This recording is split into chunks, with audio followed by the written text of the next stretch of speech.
It's interesting because you talk about when you in your book Goals that people need to almost do magic wand thinking when they're writing their goals. Yes. It sounds like you're talking about there with a sort of an unbelievable vision. It sounds it's similar and linked to magic wand, isn't it? What I do is this: I take out my magic wand. I always have my magic wand, and I'll do this with every audience.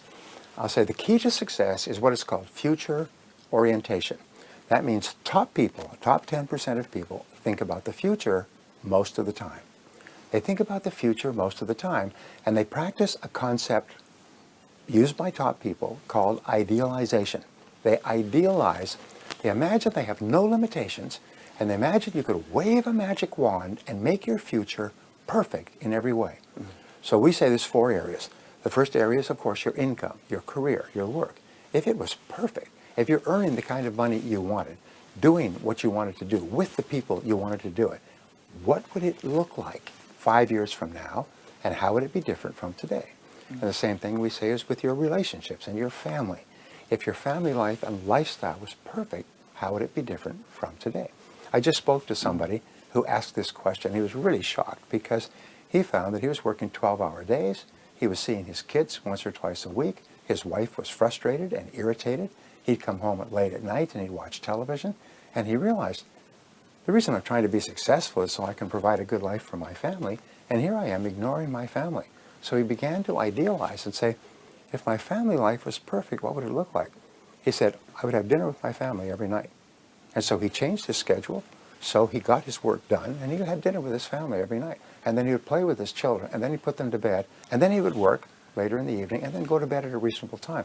It transformed his family life completely. And so, but if you don't think about these things, you'll just go on the same way forever, doing what you're doing. Yeah.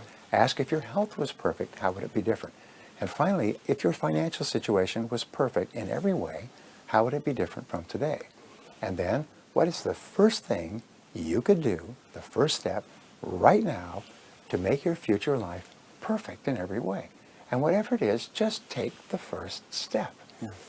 Interesting. Because it sounds like there you've got the visualization of the ideal future, which is a good thing for you to be doing for your subconscious anyway, but then also linking it down to what are we actually going to do next to deliver this. In terms of, you talk about in goals, you should write them all down. The key thing seems to be writing them all down. Yes. But in terms of goals, should you write them on, it's a very small practical point, but should you write them on pieces of paper, computers, media? Does it not matter necessarily where you write these goals down? Is there any thoughts on that? Well, I teach a program.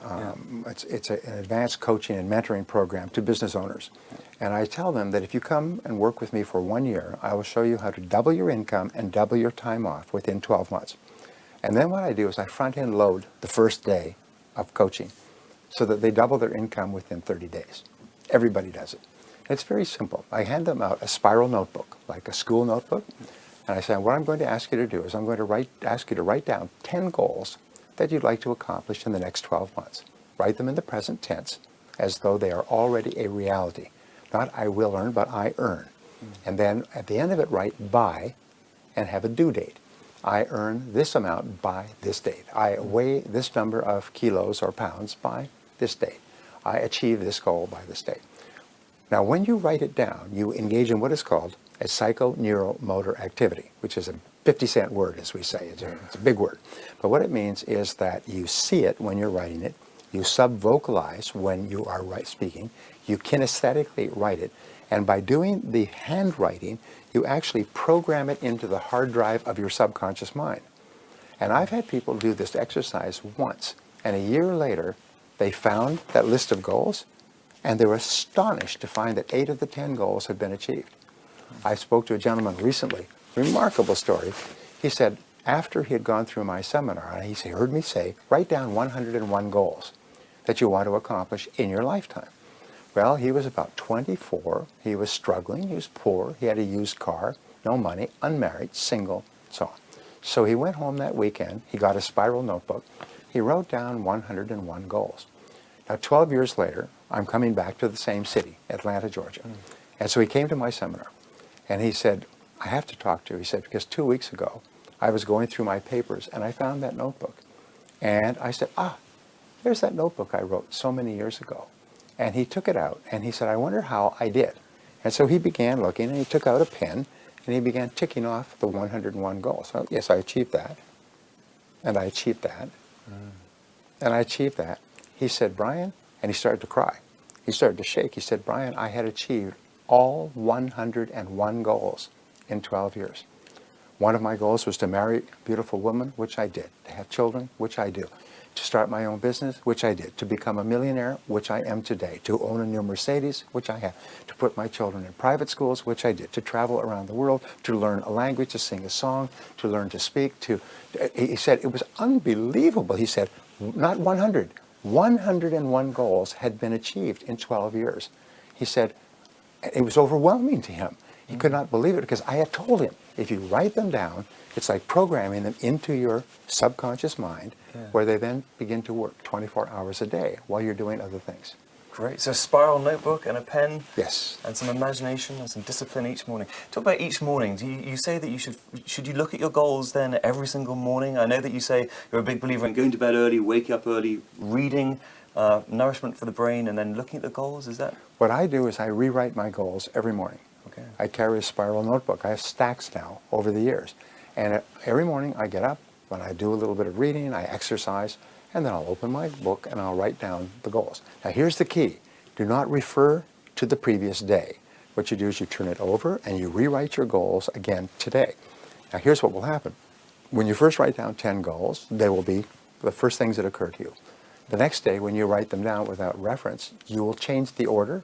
You may actually drop off one or add something else. The wording will change in the goals, which is very important because your subconscious mind is activated by the precision of the words that you use. And so you'll find yourself writing the goals differently and in different order and sequence. And at a certain point, you'll find yourself every morning writing the same 10 goals, like that. And then, one by one, they'll start to be achieved and replaced by a new goal. And a year from now, it's almost like if you decided to exercise and lose weight a little bit each day, a year from now, you could be as fit as an Olympic athlete. A year from now, you will have accomplished so much, it will be astonishing to you.